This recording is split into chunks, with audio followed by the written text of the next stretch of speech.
It was a quiet Wednesday evening when I first stumbled upon the truth. A day like any other, or so I thought. My wife, Mia, had been acting distracted lately, brushing off my questions with a tired smile or a fleeting kiss that felt more obligatory than heartfelt. I chalked it up to stress. Her job at the advertising firm had been demanding lately, and she often came home late, mumbling about deadlines and presentations. That evening, she had gone to bed early, claiming a migraine, while I stayed downstairs catching up on bills. I wasn't suspicious. Not yet. But as I shuffled through receipts from her purse, trying to track an unfamiliar charge, my fingers brushed against something that felt out of place. Two neatly folded pieces of paper, tucked in the inner pocket. Plane tickets. My hands trembled as I unfolded them. Round-trip tickets for two to a luxury resort in Bali. My heart pounded. The dates were 2 weeks away. My name wasn't on them. Instead, I saw another name, Liam Carter. A coworker she often mentioned, always with a nonchalant tone that now seemed like practiced indifference. I sat there in stunned silence. My world tilted. The woman I had loved for a decade, the one I trusted more than anyone, was planning a romantic getaway with another man. The betrayal was silent but deafening, an echo that refused to fade. My mind raced through the months leading up to this. Her increased work trips, the way she'd started dressing more sharply, paying more attention to her hair and makeup. Her phone, always face down on the table. The missed dinners. The forgotten dates. How had I missed the signs? Was I too busy with work, too caught up in trying to be the dependable husband? I went to our bedroom. There she lay, curled up and peaceful, her breathing soft and steady. I wanted to shake her awake, demand answers, confront her with the tickets. But I didn't. Not yet. Instead, I stood there, staring at her, feeling a mixture of anger, heartbreak, and an overwhelming sense of humiliation. This wasn't just a betrayal of our marriage. It was a betrayal of everything we had built together. I walked out of the room, her soft snores following me like a taunt. I needed to think, to plan, to figure out how to face the woman who had just shattered my trust into a million pieces. The next morning, Mia seemed normal. Too normal. She hummed softly as she poured coffee into her favorite mug, wearing the faintest smile as if she didn't have a care in the world. Her usual grace, once something I cherished, now felt like a mask, a polished veneer hiding the truth. I sat at the kitchen table, the tickets burning a metaphorical hole in my pocket. My gaze followed her every move, searching for cracks in her composure. She noticed me watching her. "What's up?" she asked, her voice light and breezy. I hesitated, my heart hammering in my chest. Confronting her was harder than I'd imagined. The weight of knowing versus the fear of hearing her confirm it. It paralyzed me. "You've been busy with work lately," I said instead, my voice betraying nothing. Her smile faltered, just for a moment. "Yeah, it's been a lot. You know how it is." "Do I?" I said, leaning back in my chair. "Because it feels like I don't." She froze mid-sip, the mug halfway to her lips. Her eyes flickered with something. Nerves? Guilt? What's that supposed to mean? I pulled the tickets from my pocket and placed them on the table. Her reaction was immediate and visceral. The color drained from her face, and the mug slipped from her hands, shattering on the tiled floor. "Mia," I said, keeping my voice steady though my insides churned, "I think you have some explaining to do." She stared at the tickets as though they were a venomous snake. Her mouth opened, but no words came out. "Mia," I pressed, louder this time, the pain seeping into my tone. "Who is Liam Carter?" Her hands gripped the edge of the counter, her knuckles white. "It's not what you think," she finally stammered, her voice barely above a whisper. "Then tell me what it is," I demanded, the anger bubbling to the surface now. "Because these don't look like business trip tickets. These look like the kind of tickets you book when you're planning to run away with someone." Tears welled in her eyes, but they didn't move me. I'd seen this act before. Her tears had always been my weakness. But now, they felt manipulative, a shield to deflect from the truth. "We're just friends," she said, her voice cracking. I was stressed, and he's been supportive. It's nothing more than that." "Supportive?" I scoffed, standing so quickly the chair scraped against the floor. Do you think I'm an idiot? You don't book tickets to Bali for someone who's just supportive. Her tears fell freely now, and she sank into the nearest chair. It got out of hand, she confessed, her words tumbling out in a rush. We started talking, and I didn't mean for it to go this far. I swear. It was stupid and selfish, and I didn't know how to stop. You didn't know how to stop? I repeated, incredulous. You've been lying to my face for God knows how long. You knew exactly what you were doing. Was I just some background noise to you? Did our marriage mean so little? It wasn't like that, she sobbed, but her words felt hollow. I love you, I do. I made a mistake. I wanted to believe her, wanted to cling to the idea that this was salvageable. But the tickets, the lies, and the betrayal had carved a wound too deep. Love wasn't supposed to feel like this. You're not sorry you did it, I said coldly. You're sorry you got caught. Her silence was all the confirmation I needed. I turned away, needing space, needing air. I'm going for a drive, I muttered, grabbing my keys. Please, don't leave like this, she pleaded. But I was already out the door, slamming it shut behind me. As I drove aimlessly, the realization hit me like a punch to the gut. This was the woman I thought I'd spend the rest of my life with, and she'd chosen to betray me. It wasn't just the affair. It was the deliberate deception, the choice to risk everything we'd built together. For the first time in years, I didn't know what the next step in my life would look like. But I knew one thing. Mia had just broken something that might never be fixed. I drove aimlessly for hours, the roads blurring into a haze as the weight of Mia's betrayal settled in my chest. Memories flooded my mind. Our wedding day, the vacations, the nights spent dreaming about the future. Each recollection now felt tainted, a cruel reminder of the illusion I'd been living in. When I finally returned home, the house was eerily quiet. Mia sat on the couch, her eyes red and swollen. She looked up as I walked in, but I didn't say a word. I just passed her, heading to the bedroom. The space we had shared for so many years felt foreign now, like it belonged to strangers. She followed me, standing in the doorway as I grabbed a duffel bag from the closet. "What are you doing?" she asked, her voice trembling. "I need space," I said flatly, throwing clothes into the bag without looking at her. "You're leaving?" Her voice cracked. "We can talk about this, can't we? Please, just give me a chance to explain." I stopped packing and turned to face her. "Explain what, Mia? That you were bored? That I wasn't enough? What could you possibly say to make this better?" "I made a mistake," she whispered, her hands twisting in front of her. "But it didn't mean anything. It was stupid and selfish, but it wasn't real." I let out a bitter laugh. "It wasn't real? You were ready to fly halfway across the world with him. That's as real as it gets." She stepped closer, her eyes desperate. "I'll cancel the tickets. I'll block his number. Whatever it takes, I'll do it. Just please don't give up on us." For a moment, I faltered. A part of me wanted to believe her, to cling to the idea that this could be salvaged. But the pain was too raw, her betrayal too fresh. "I can't do this right now," I said, zipping up the bag. "I need time to think." She reached for my arm, but I pulled away. Her touch felt foreign, like it came from someone I no longer recognized. I walked past her, leaving her standing in the doorway, her sobs echoing through the hall. I checked into a motel that night. The room was small and impersonal, but it was a sanctuary from the chaos at home. I sat on the bed, staring at the blank TV screen as the reality of my situation sank in. This was my life now, uncertain, fractured, and spiraling out of control. The next morning, my phone buzzed with messages from Mia. Apologies, promises, desperate pleas for me to come home. I read each one, but I didn't reply. I couldn't. Not yet. By mid-morning, I decided I needed answers. I drove to her office, my stomach churning as I parked outside the sleek building where she worked. I wasn't sure what I was hoping to accomplish, but I knew I couldn't sit in that motel room any longer, drowning in questions. I walked into the lobby, the air cool and sterile. A receptionist greeted me with a polite smile.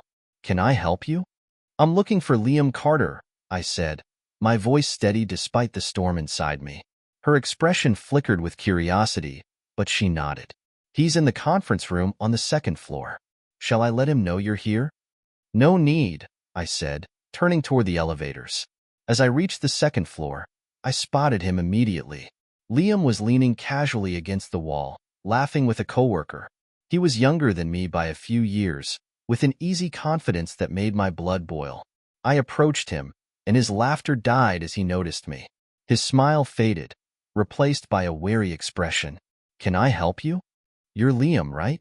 I said, my tone cold. Yes. And you are? I'm Mia's husband. His face paled, and the room seemed to grow quieter as the other co-workers discreetly edged away. Listen, man, I don't know what she's told you. I cut him off. I know enough. I know about the tickets. I know about the affair. What I don't know is why. Why go after a married woman? Why destroy a family? He looked genuinely uncomfortable now, shifting his weight from one foot to the other. It wasn't like that. Don't, I said, my voice firm. Don't you dare try to make this her fault. He raised his hands defensively. Look, I didn't plan for this to happen. It happened, okay? I didn't mean for it to go this far. I stared at him, my anger barely contained. You didn't mean for it to go this far? You bought plane tickets, Liam. You were planning a vacation together. That's not a mistake. That's a choice. He had no response, his eyes darting around as though searching for an escape. I took a step closer, my voice low and firm. Whatever this was, it ends now. Do you understand me? You stay away from her.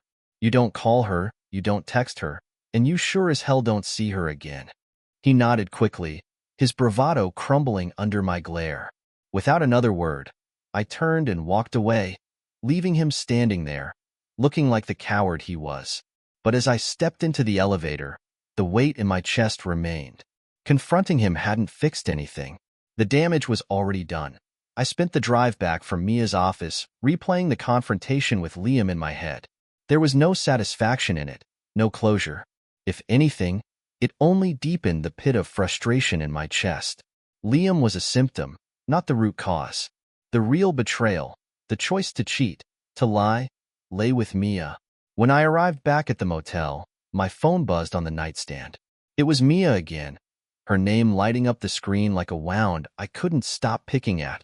I ignored it and flopped onto the bed, staring at the ceiling. Sleep was a distant dream. Instead, I let my mind wander back to the beginning of our relationship.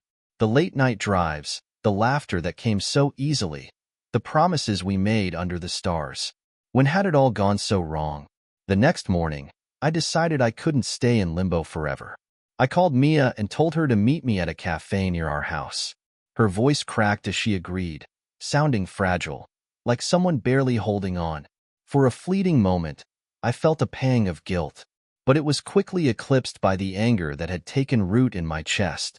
She was already there when I arrived, sitting at a small table near the window, her hands wrapped around a steaming mug of coffee. She looked smaller somehow, as if the weight of her actions had physically diminished her. I sat across from her, placing a deliberate distance between us. I talked to Liam, I said, skipping any pretense of small talk. Her eyes widened in alarm. You did? I needed answers, I said, keeping my tone steady. And I needed to make sure he knows this ends now. Permanently. Mia nodded, her hands trembling slightly as she gripped the mug. It's over. I told him it was over. Forgive me if I don't trust you on that, I said, my voice sharper than I intended. She winced but didn't argue. I don't blame you, she said quietly. I wouldn't trust me either. There was a long silence between us, broken only by the murmur of other conversations around the cafe. I took a deep breath, forcing myself to ask the question that had been haunting me since I found those tickets. Why? I said, my voice cracking slightly. Why did you do it, Mia? Was it me? Was I not enough? Her eyes filled with tears, and she shook her head vehemently. No, it wasn't you. It was me. I felt lost, like I wasn't myself anymore. Work gave me a purpose, and Liam, he made me feel seen. But it was selfish and wrong. You've always been more than enough. Her words sounded sincere, but they didn't ease the ache in my chest. Do you even understand what you've done? The damage you've caused? This isn't something you just apologize for and move past. She nodded, tears spilling over. I know. I know I hurt you, and I hate myself for it. But I love you, and I'm willing to do whatever it takes to make this right. I leaned back in my chair, folding my arms across my chest. It's not that simple, Mia. Love doesn't fix everything. Trust is broken. Respect is gone. What's left? Her silence was answer enough. The truth was, I didn't know if I could forgive her, or if I even wanted to, but I owed it to myself to think it through, to decide if this was salvageable, or if it was time to walk away for good. The days that followed our cafe meeting were a blur of uncertainty. I stayed at the motel, alternating between periods of intense anger and deep sadness. Mia texted every day, her messages a mix of apologies, promises, and confessions about how lost she felt. I read them all but replied to none. I wasn't ready to face her, or the reality of what came next. One evening, I decided to take a walk. The motel was on the outskirts of town, surrounded by quiet streets and small parks. As I strolled past rows of modest houses, the smell of freshly cut grass and the sound of children playing in the distance brought back memories of my own childhood. A simpler time, when loyalty and love felt like unshakable truths. Where had that certainty gone? As I rounded a corner, my phone buzzed in my pocket. I ignored it at first, but when it buzzed again moments later, I finally checked the screen. It wasn't Mia this time. It was my best friend, Jake. Hey, man, I answered, trying to sound casual. Don't, hey, man me, he said, his voice tinged with concern. You've been MIA for days. What's going on? I hesitated. Jake was the kind of friend who could smell a lie from a mile away. I didn't have the energy to spin a story. Mia cheated on me, I admitted, the words tasting bitter as they left my mouth. There was a long pause on the other end of the line. Are you serious? He finally said, his tone shifting to one of quiet anger. When? With who? I explained everything, finding the tickets, confronting her, even the conversation with Liam. Jake listened in silence, only breaking in to curse under his breath a few times. When I finished, the flood of words left me feeling raw but oddly relieved. That's a lot, Jake said eventually. Man, I'm so sorry. You didn't deserve this. Thanks, I said, though his words felt hollow. Deserving or not, it had happened. So, what's the plan? He asked. You staying with her, or? That's the thing, I said, kicking at a loose pebble on the sidewalk. I don't know. Part of me wants to try and fix it, but another part feels like there's nothing left to fix. You don't owe her anything, Jake said firmly. She broke the trust, not you. If you want to walk away, that's your right. But what if I stay? I countered, voicing the thought that had been haunting me. What if I'm too weak to leave? Don't confuse forgiveness with weakness, Jake replied. If you stay, it should be because it's what you want, not because you're afraid of starting over. His words hit harder than I expected. Starting over was terrifying, yes, but staying also felt like surrendering a piece of myself. It was a choice I didn't feel ready to make, yet I knew I couldn't avoid it forever. Thanks, man, I said finally. I needed to hear that. Anytime, Jake said. Just promise me one thing. What's that? Whatever you decide, do it for you, not for her. As I ended the call and looked out at the darkening horizon, I realized that my decision wasn't about saving my marriage. It was about saving myself. The following morning, I woke with a clearer head.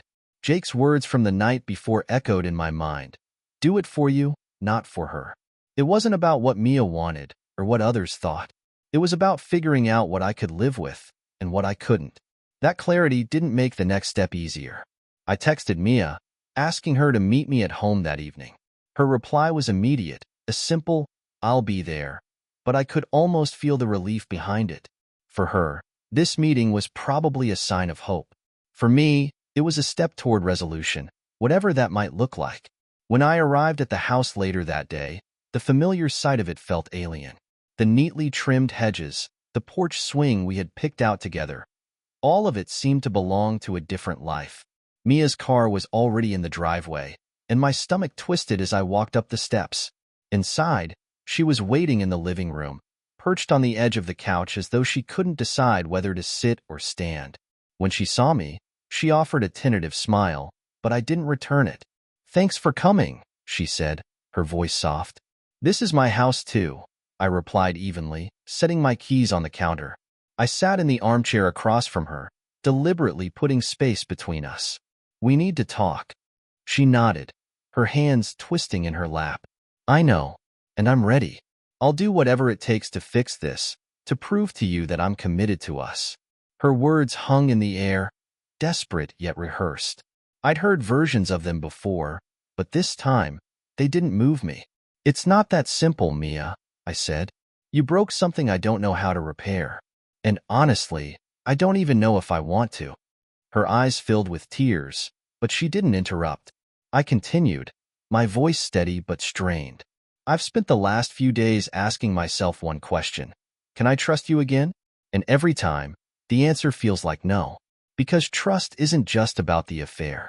It's about the lies, the choices, and the fact that you didn't even hesitate to risk what we had." "I know," she whispered, her voice cracking, "and I hate myself for it.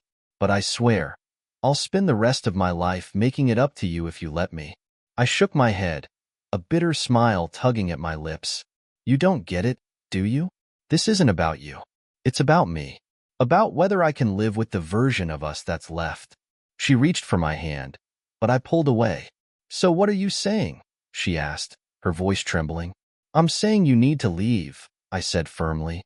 "At least for now. I can't heal with you here, Mia. I need space to figure out if there's anything worth saving."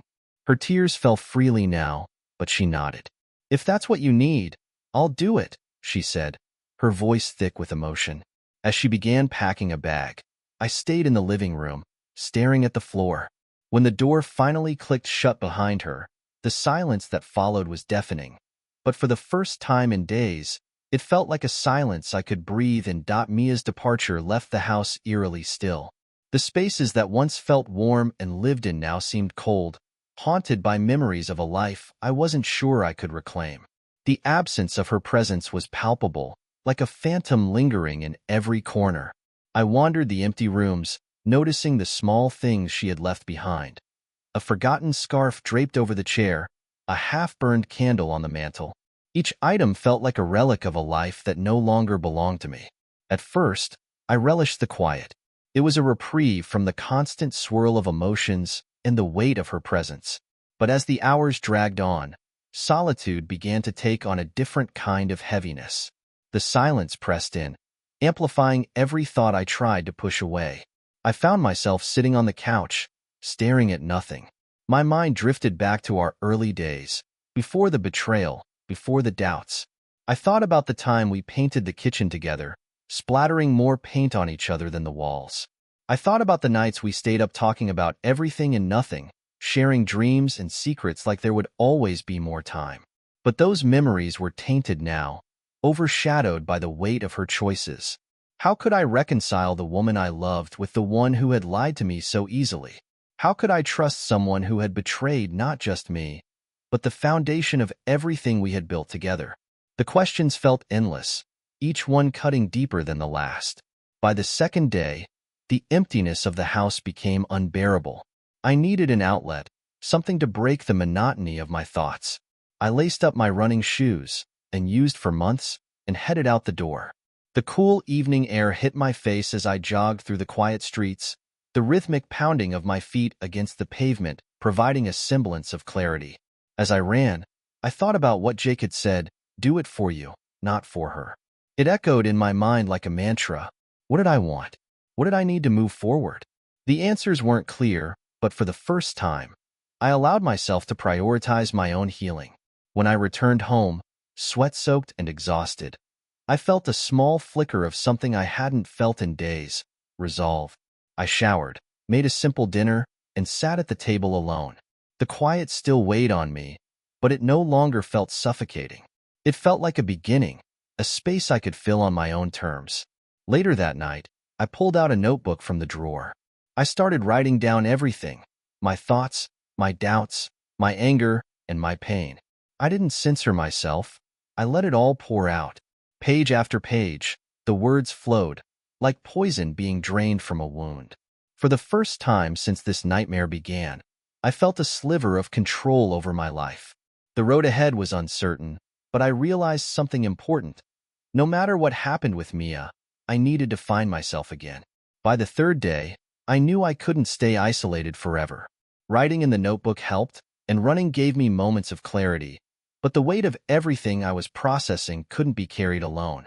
Reluctantly, I decided to reach out to Jake again. "Hey," I said when he answered, the warmth of his voice instantly grounding me. "Hey man, how are you holding up?"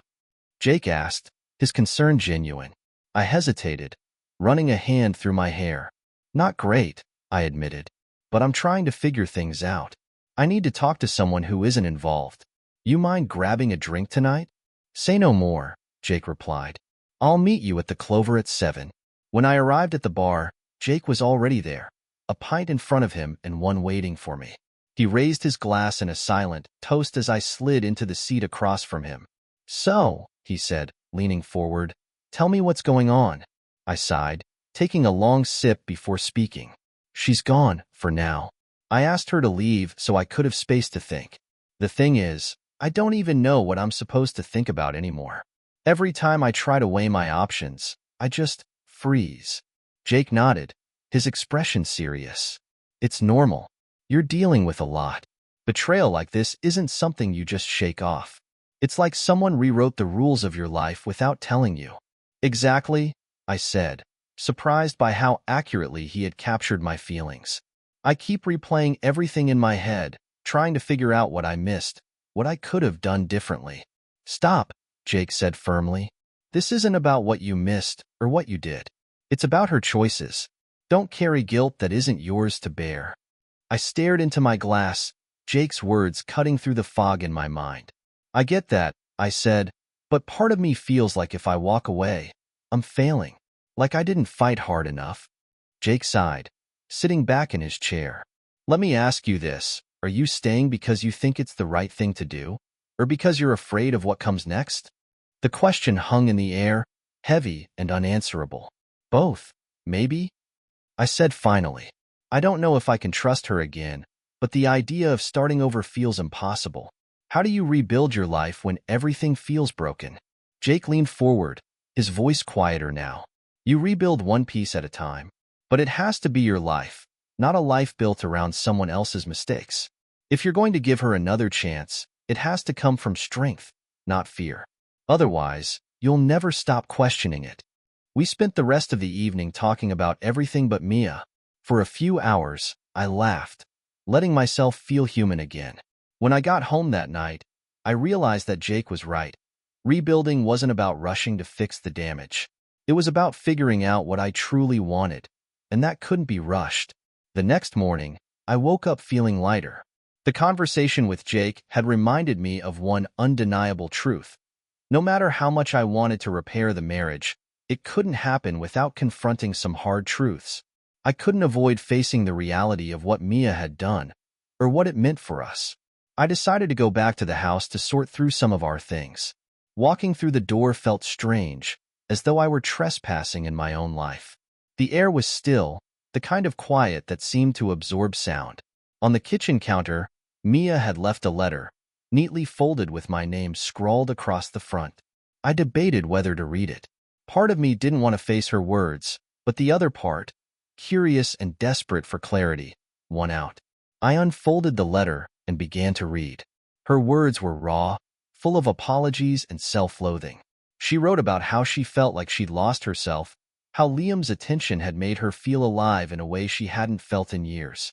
She claimed it wasn't about love, but about escaping the monotony of life. At the end, she begged for one thing: a chance to make things right. I folded the letter and set it aside. Her words stirred something in me: anger, sadness, and a flicker of compassion.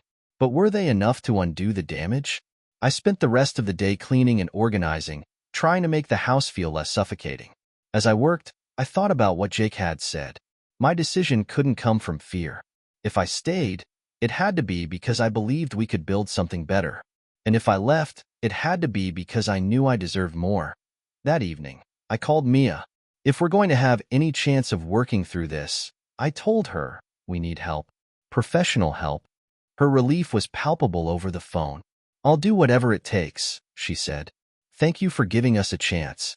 A few days later, we met at a counselor's office. The space was warm and inviting, with soft lighting and a couch that felt too comfortable for the tension between us. The counselor, a middle-aged woman with kind eyes, welcomed us and asked why we were there. I hesitated before speaking. Mia cheated on me, I said, the words tasting bitter. I don't know if I can forgive her, but I need to understand why it happened, and if there's anything left to save. Mia's voice cracked as she began to talk about her feelings of loneliness and how she felt like we had grown apart. Hearing her side hurt, but it also provided context I hadn't considered. The counselor guided us through the conversation, helping us unpack years of miscommunication and unmet needs. By the end of the session, I felt a mix of emotions. Hope that maybe we could work through this, but also doubt about whether I could ever truly trust her again. In the weeks that followed, Mia and I attended more sessions. Some were productive, while others ended in frustration. One evening, after a particularly emotional session, we sat in the car in silence. Finally, Mia spoke. I know I've hurt you in ways I can't take back, and I know it's selfish to ask for forgiveness, but I need you to know that I'm willing to fight for us. Her voice was shaky, and for the first time, she looked genuinely vulnerable. I'm not asking for an answer right now, she said. I just need you to know that I still love you. Her words were genuine, but they only deepened my internal conflict. Could love alone rebuild what had been broken? Around this time, I started focusing more on myself. I reconnected with friends, started exercising more regularly, and spent time rediscovering hobbies I had let fall by the wayside. It wasn't about distraction. It was about reclaiming my identity outside of the marriage. This shift brought clarity. I realized that, for years, I had prioritized the relationship over my own well-being. Mia's affair had forced me to confront not only her betrayal but also the ways I had lost myself. One evening, after weeks of counseling and self-reflection, I asked Mia to meet me at the house. We sat across from each other at the dining table, the weight of unspoken words hanging in the air. I've made a decision, I said, my voice steady. I'm not ready to move forward with us. Her face crumpled, tears streaming down her cheeks. But I thought we were making progress. We were, I said gently, but progress doesn't mean it's enough. I don't think I'll ever be able to trust you again, not the way a marriage needs. And I don't want to live in a relationship defined by doubt. Mia moved out permanently a week later. The process was painful but necessary. We divided our assets, agreed on boundaries, and said goodbye to the life we had built together. It wasn't easy. There were nights when I questioned my decision, wondering if I had given up too soon. But each morning, I woke with a sense of peace, knowing I had chosen a path that honored my worth. Months turned into a year. The wounds of betrayal slowly faded, replaced by a sense of empowerment. I found joy in small things, a morning run, a coffee with friends, an evening spent reading by the fire. Mia and I remained civil, occasionally exchanging polite messages. She seemed to be working on herself, and I wished her well. But our chapter together was firmly closed. As I stood on the brink of a new life, I realized something important. The pain of betrayal hadn't defined me.